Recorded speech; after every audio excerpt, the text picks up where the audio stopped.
नमस्कार। आज Andromeda cancer hospital के कैंसर अवेयरनेस चैनल में फिर आपका स्वागत है। मैं doctor Arun Kumar Goyal, chairman surgical oncology, और मेरे साथ हैं doctor Vaishali Jamre, Andromeda breast cancer centre की director and head. She is the leading breast cancer specialist. And जो हम टॉपिक बात करने वाले हैं which is related to biopsy. वैसे तो बायोप्सी की बात हम हर कैंसर में कर सकते हैं, लेकिन आज का जो हमारा फोकस रहेगा वो बेसिकली ब्रेस्ट कैंसर पे रहेगा। तो शुरुआत करते हैं। सबसे पहले तो डॉक्टर वैशाली, जैसे ये बायोप्सी हम लोग बात करेंगे, अगर बायोप्सी की ज़रूरत क्यों है? हम ऐसा नहीं है कि पेशेंट को देख के मैमोग्राफी और अल्ट्रासाउंड पे ये हमें लग रहा है कि हाँ ये कैंसर है, तो सीधा ऑपरेशन क्यों नहीं प्लान कर सकते हैं? Right. So biopsy is very important, क्योंकि उससे आपको कैंसर अगर है तो उसका कंफर्मेशन उसी से हो सकता है। So biopsy is a important component of triple assessment of breast cancer. जो भी पेशेंट्स कोई सस्पिशियस सिम्टम्स और साइंस लेके हमारे पास आते हैं तो उनकी हमेशा ट्रिपल असेसमेंट की जाती है, जिसमें clinical breast examination, age appropriate breast की जो इमेजिंग है जिसमें मैमोग्राफी, अल्ट्रासाउंड हो सकता है, और तीसरा और महत्वपूर्ण जो स्टेप है वो है बायोप्सी। जो आपने बोला कि क्या सीधा हम सर्जरी क्यों नहीं करते, क्योंकि आज ब्रेस्ट कैंसर का जो ट्रीटमेंट है वो इतना एडवांस हो चुका है कि पहले जैसे होता था कि कोई भी पेशेंट अगर ब्रेस्ट में सस्पिशियस गांठ लेके पहुंचते थे हॉस्पिटल में तो सीधा उनको सर्जरी के लिए लिया जाता था, बट उसके बहुत सारे पेशेंट्स को नुकसान भुगतने पड़ते थे। आज ट्रीटमेंट इतना एडवांस और पर्सनलाइज्ड हुआ है कि ये अप्रोच अभी हमने ऑब्सोलीट माना है। सबसे पहले किया जाता है बायोप्सी, एंड देन बायोप्सी के बेसिस पे जो भी हमें इंफॉर्मेशन मिलती है उसके बेसिस पे हम एक पर्सनलाइज्ड ट्रीटमेंट प्लान बनाते हैं। तो यहाँ पे एक जो मिथ है या लोगों के मन में एक डर है, काफ़ी कॉमन होता है, मैं उसको रिपीट यहाँ करना चाहूँगा। लोग कहते हैं कि बायोप्सी करने से कैंसर फैलता है, और मैं जानता हूँ कि ये नहीं फैलता, लेकिन अगर पेशेंट के मन में डर है, फैमिली के मन में डर है, वो कहते हैं कि नहीं डॉक्टर साहब, हम पहले बायोप्सी नहीं कराना चाहते, आप सीधा सर्जरी कर दो। तो ऐसे केस में आप क्या करेंगे? Would you insist on A biopsy? या मैं डेफिनेटली उनको समझाने की कोशिश करूंगी कि बायोप्सी क्यों की जाती है और क्यों करना ज़रूरी है। क्योंकि बायोप्सी जब हम करते हैं तो जो सस्पिशियस एरिया होता है वहाँ से कुछ टुकड़े लिए जाते हैं। उससे ना केवल हमें बायोप्सी मतलब कैंसर का कंफर्मेशन हो सकता है, बट उसके साथ साथ हमें ये कैंसर किस प्रकार का बिहेवियर का कैंसर है, यानी whether it is a hormone receptor sensitive cancer या HER2 पॉजिटिव कैंसर या ट्रिपल नेगेटिव कैंसर, ये ब्रेस्ट कैंसर के जो अलग अलग टाइप्स होते हैं उसका भी हमें पता चलता है। और वो पता करना इसलिए ज़रूरी है कि क्योंकि उससे हमें पेशेंट की ट्रीटमेंट प्लानिंग में मदद मिलती है। और पेशेंट का जो ट्रीटमेंट प्लान है वो क्या कीमोथेरेपी से शुरू करना है या सर्जरी से करना है। मोर ओवर जो कैंसर की जो बिहेवियर है उससे आपका सर्जिकल इसका भी डिसीजन लेने में आपकी मदद मिल सकती है। मैं ऐसा नहीं कहूँगी कि उसके बिहेवियर से सारा सर्जिकल डिसीजन हम लेते हैं, but it definitely helps you to understand the biological nature of the cancer. तो अगर हम बायोप्सी जैसे करते हैं तो बायोप्सी रिपोर्ट आने में कुछ टाइम भी लगता है, तो नॉर्मली लेट अस से कि अगर किसी रीज़न से बायोप्सी की रिपोर्ट आने के बाद सर्जरी होने में 10 से 15 दिन का गैप आता है, और मरीज़ को ये डर भी है कि कहीं 15 दिन में बीमारी बढ़ तो नहीं रही है, और उसकी जगह अगर मैं कल सर्जरी करा लेता हूँ तो मेरे शरीर से बीमारी बाहर निकल जाएगी। तो इसके बारे में आपका क्या विचार है? सो ये जो समझ है कि अगर एक बार आज बायोप्सी कर ली तो सर्जरी में देरी नहीं करनी चाहिए। ऑब्वियसली देरी करनी नहीं चाहिए, क्योंकि अगर सर्जरी का प्लान आपका पहले बन जाता है तो जो भी सर्जरी करने के लिए आपको प्रिपरेशन की ज़रूरत है, 2 दिन, 3 दिन, 4 दिन, उतना आप ले लीजिए, या कभी कभी पेशेंट्स को फाइनेंशियल अरेंजमेंट करने के लिए भी थोड़ा सा एक्स्ट्रा समय लग सकता है, बट उसके बियॉन्ड अगर आप अननेसेसरीली वेट करोगे तो वो आपके लिए डेट्रीमेंटल हो सकता है। बट बायोप्सी की वजह से वो कैंसर की बीमारी बढ़ गई, ये समझ सही नहीं है, ये गलत है। नहीं, आई थिंक मैं यहाँ पे ये मान रहा हूँ कि वो बायोप्सी की वजह से नहीं हो रहा, बट बायोप्सी करने के बाद जो रिपोर्ट की अगर हम बात कर रहे हैं तो कई बार रिपोर्ट्स जैसे डिले हो सकती हैं, या बहुत सारी जगह हैं इंडिया में जहाँ पे रिपोर्ट जो है फास्ट अवेलेबल नहीं होती है। तो बेसिक कंसर्न ये भी है कि कितना गैप या कितनी डिले एक्सेप्टेबल है, इसमें कुछ है गाइडलाइंस या? जो हम कहते हैं कि आइडियली इन बिगर सिटीज़ जो बायोप्सी बड़े हॉस्पिटल्स में होती है जहाँ पे सारी सुविधाएं हैं, वहाँ पे एक बार बायोप्सी करने के बाद जो रिपोर्ट आती है यूजुअली 1 हफ्ते से 10 दिन के अंदर अंदर सारी रिपोर्ट्स रेडी हो जाती है। इसका कोई ऐसा पर्टिकुलर गाइडलाइन नहीं है कि आपको बायोप्सी करने के बाद आपका ट्रीटमेंट शुरू होने में इतना समय या इससे ज़्यादा समय आप ले नहीं सकते। बट कोई भी कैंसर की जो बीमारी होती है, अगर आप लंबे तौर पे उसको अनट्रीटेड रखते हैं तो the cancer cells have a tendency to multiply and grow. तो द आइडियल सिचुएशन इज कि जब आपके कैंसर के बारे में सारी इंफॉर्मेशन अगर मिल गई है तो कैंसर का ट्रीटमेंट शुरू करने में अननेसेसरी डिले नहीं करना चाहिए। सो नॉर्मली अगर हम कहें कि आज पेशेंट आपके पास आया और बायोप्सी, इम्यूनोहिस्टोकेमिस्ट्री सब करके, और अगर सर्जरी पहले होनी है तो सपोज आपने 15 दिन में सर्जरी कर दी, तो हम ये मान सकते हैं कि ये 15 दिन से पेशेंट को कोई खास नुकसान नहीं होगा, ये एश्योरेंस दे सकते हैं? यूजुअली नहीं होता है, unless some cancers may be very very aggressive, but वो आपको पेशेंट की जो ओवरऑल हिस्ट्री होती है या जो पेशेंट की बायोप्सी रिपोर्ट आती है उससे थोड़ा सा अंदाज़ा आ जाता है। अकॉर्डिंगली आप पेशेंट्स को गाइड कर सकते हैं। बट अगर पेशेंट्स को कुछ अरेंजमेंट करने के लिए या कुछ for some reason if the patient is coming for surgery in 2 weeks time, that is quite okay, acceptable. So now coming to more details about the biopsy itself. तो biopsy करने के क्या क्या ऑप्शंस या क्या तरीके हो सकते हैं, एंड आज के दिन क्या प्रेफर्ड तरीका है? ओके, सो जब हम बायोप्सी बोलते हैं तो बायोप्सी यानी पैथोलॉजिकल टेस्ट यानी पैथोलॉजिकल असेसमेंट के लिए कुछ एबनॉर्मल एरिया से सैंपल लेना। पहले हम लोग FNAC करते थे यानी fine needle aspiration cytology.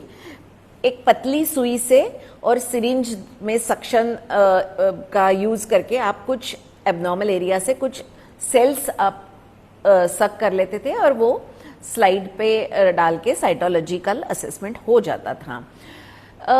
But FNAC आजकल ऑब्सोलीट मानी जाती है फॉर ब्रेस्ट कैंसर डायग्नोसिस, क्योंकि कभी कभी 15 से 20% पेशेंट्स में ये आपको गलत रिपोर्ट दे सकती है या cancer can be missed on cytological assessment. इसलिए biopsy is the way to go about it. उसमें जो गोल्ड स्टैंडर्ड है for breast cancer diagnosis is called as true cut biopsy या कोर कट बायोप्सी, जिसमें एक थोड़ी सी मोटी निडल का इस्तेमाल करके जो एबनॉर्मल एरिया है या एबनॉर्मल जो स्तन में गांठ है उससे कुछ पतले पतले टिश्यू या टुकड़े लिए जाते हैं। ये जो गोल्ड कोर निडल बायोप्सी है ये आइडियली अल्ट्रासाउंड गाइडेंस में करनी चाहिए, ताकि आप जिस एरिया को टारगेट करना चाहते हो उस एरिया को आप सही तरीके से देख सकते हो। एंड मोर ओवर जो कैंसर का जो ट्यूमर होता है या जो लंप होता है उसमें भी कुछ ऐसे एरियाज होते हैं जहाँ पे सेल्युलैरिटी ज्यादा होती है, वहां से अगर आप सैंपल लेते हो तो आपको एक्यूरेट डायग्नोसिस करने में मदद मिल जाती है। ये जो बायोप्सी की प्रोसीजर होती है ये OPD बेसिस पे की जाती है।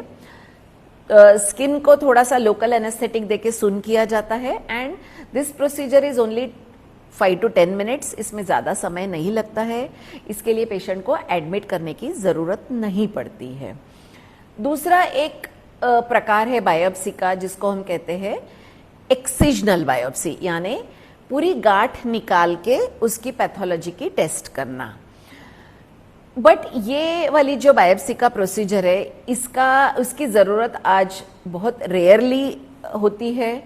ये तभी होता है कि जब आपका क्लिनिकल और रेडियोलॉजिकल सस्पिशन बहुत स्ट्रांग होता है, लेकिन कोर नीडल बायोप्सी पे अगर कैंसर कंफर्म नहीं होता तभी हम एक्सिजन बायोप्सी करते हैं। अदरवाइज हम कोर नीडल बायोप्सी ही सबसे बेस्ट तरीका आज ब्रेस्ट कैंसर के डायग्नोसिस का है।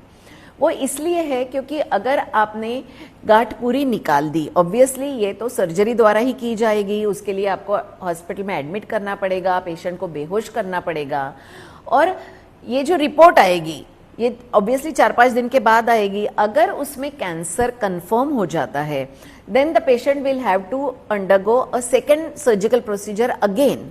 कभी कभी मार्जिन्स क्लियर नहीं होते और बहुत बार एक्सिलरी लिम्फ नोड को एड्रेस करने के लिए एक दूसरी सर्जरी करने की जरूरत पड़ती है। So it becomes a very expensive procedure for confirmation of cancer diagnosis.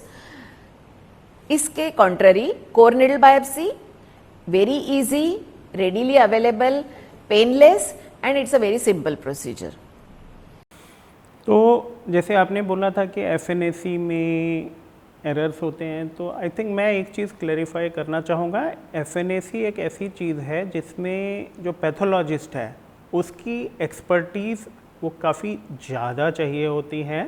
And but आजकल के ज़माने में मेरे हिसाब से ज़्यादातर मेडिकल कॉलेजेस में ट्रेनिंग में साइटोलॉजी का एक्सपीरियंस अच्छा है, बट जो पैथोलॉजिस्ट है वो साइटोपैथोलॉजी में उसको अच्छा एक्सपीरियंस होना चाहिए। जितना अच्छा पैथोलॉजिस्ट की ट्रेनिंग होगी उतना FNAC की एक्यूरेसी ज़्यादा है। अदरवाइज FNAC कैंसर की डायग्नोसिस मिस कर सकता है काफ़ी केसेस में, और इसीलिए हम लोग जो है आजकल कोर नीडल बायोप्सी पे जाने लगे हैं। You want to add? या so and in addition FNAC के सैंपल पे आप IHC यानी जो हमें इंफॉर्मेशन चाहिए होती है कि ये कैंसर किस प्रकार का है, इसका बायोलॉजिकल बिहेवियर कैसा है, जिसको हम कहते हैं immunohistochemistry, oestrogen receptor, progesterone receptor, HER2 receptor, ऐसी ये जो एडिशनल इंफॉर्मेशन हमें चाहिए होती है वो आप FNAC के स्पेसिमेन पे सैंपल पे नहीं कर सकते। That can be done on core needle biopsy. तो जो कोर नीडल बायोप्सी की बात कर रहे हैं, आई थिंक एक नीडल के साइज़ के बारे में मैं थोड़ा क्लैरिफिकेशन यहाँ देना चाहता हूँ या आपसे पूछना चाहूँगा, बिकॉज आई थिंक बहुत सारे अलग अलग साइज़ के 22 number, 20 number, 18 number and all है। तो what is the recommended needle size? So जो ब्रेस्ट कैंसर का हम डायग्नोसिस करते हैं, जब गांठ का साइज़ बड़ा है, साइजेबल है, तो हम बेस्ट जो साइज़ रिकमेंड किया जाता है वो है 14 गेज का, 14 गेज की नीडल का यूज़ करते हैं। अगर बहुत माइन्यूट एरिया है एबनॉर्मल ब्रेस्ट के अंदर, और स्पेशली जिसको हम कहते हैं माइक्रो कैल्सिफिकेशन, ऐसे एरियाज को सैंपल करने के लिए एक दूसरे तरीके से बायोप्सी हम करते हैं जिसको हम कहते हैं वैक्यूम असिस्टेड ब्रेस्ट बायोप्सी। उसमें जो नीडल का साइज होता है या वो जो कैन्युला होता है उसका साइज जो होता है वो 7 गेज का हो सकता है, 9 गेज का हो सकता है, 10 या 11 गेज का भी हो सकता है, बट आमतौर पे 14 gauge is the standard size for performing breast biopsy. तो अगर कोर नीडल बायोप्सी की और उसकी रिपोर्ट में कैंसर कंफर्म हो गया तो आप डेफिनेटली आगे प्रोसीड कर रहे हैं। सपोज वो रिपोर्ट में कैंसर नहीं आता है और कोई और क्लियर बीमारी, मतलब नॉन कैंसरस है रिपोर्ट, तो ऐसे केस में आप क्या, मतलब यू आर 100% श्योर कि पेशेंट को कैंसर नहीं है, आप पेशेंट को क्या बोलेंगे? सो ऐसे में हमेशा हम लोग क्लिनिकल, रेडियोलॉजिकल और पैथोलॉजिकल कोरिलेशन करते हैं, और अगर सपोज क्लिनिकली मुझे बहुत सस्पिशन है कैंसर का, इवन मैमोग्राफी या अल्ट्रासाउंड पे भी अगर वो एरिया बहुत एबनॉर्मल लग रहा है, लेकिन पैथोलॉजी में अगर कैंसर नहीं आया, then the next step is to do a repeat biopsy, and that is the reason मैंने आपको जैसे कहा कि image guided, ultrasound guided biopsy is the ideal way of going for performing a biopsy, क्योंकि उसमें cancer miss होने का जो चांस है वो काफ़ी हद तक कम हो जाता है।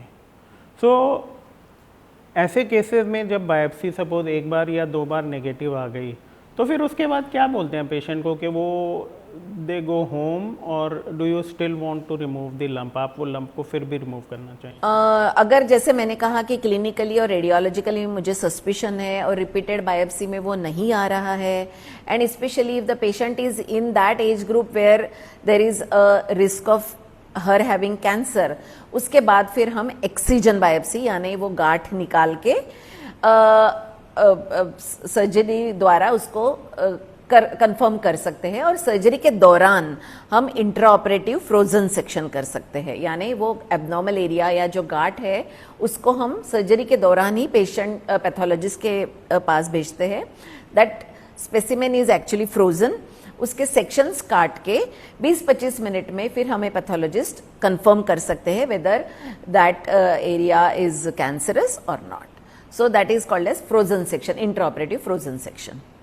सो एक और चीज़ जो डॉक्टर वैशाली ने बताई, फ्रोजन सेक्शन या फ्रोजन सेक्शन बायोप्सी, और कैंसर के ट्रीटमेंट में फ्रोजन सेक्शन बायोप्सी का ओवरऑल काफ़ी इम्पॉर्टेंट रोल है, कैंसर के मार्जिन्स चेक करने के लिए, नोड्स को चेक करने के लिए, बट कभी कभी प्राइमरी कैंसर के कंफर्मेशन के लिए भी फ्रोजन सेक्शन यूज़ किया जा सकता है।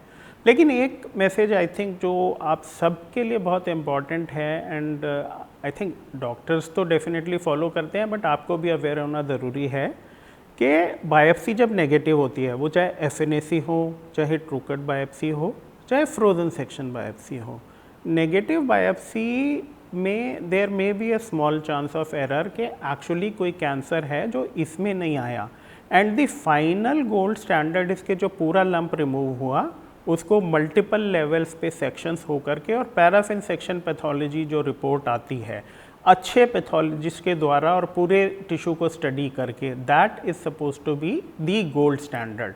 अगर वो रिपोर्ट नेगेटिव आ जाती है then you can be 100% sure कि कोई कैंसर नहीं है। इसलिए अगर एक FNAC या एक बायोप्सी की रिपोर्ट नेगेटिव भी है तो प्लीज़ आप कभी अपने आप से अपने घर मत बैठ जाएं कि नहीं हमारी रिपोर्ट नेगेटिव है, अब हमें आगे कुछ करने की ज़रूरत नहीं है। Follow it up with your doctor, and इस चीज़ को एक नेचुरल कंक्लूजन तक या फाइनल गोल्ड स्टैंडर्ड डायग्नोसिस तक ले जाना ज़रूरी है।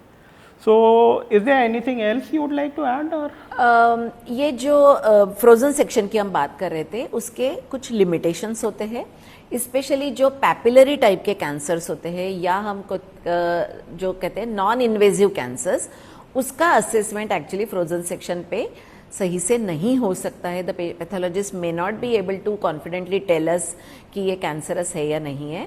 So please do not take that frozen section is the ideal way of going ahead for breast cancer diagnosis. The gold standard is always image guided core needle biopsy. So I think इसके साथ हम लोग जो biopsy पे या breast cancer related biopsy पे अपना discussion यहीं रोक सकते हैं। अगेन बहुत कॉम्प्लेक्स टॉपिक है, बहुत सारे इश्यूज इस पे होते हैं। So if you have any questions or comments please leave them in the comment section and we would try to answer them और follow upon them.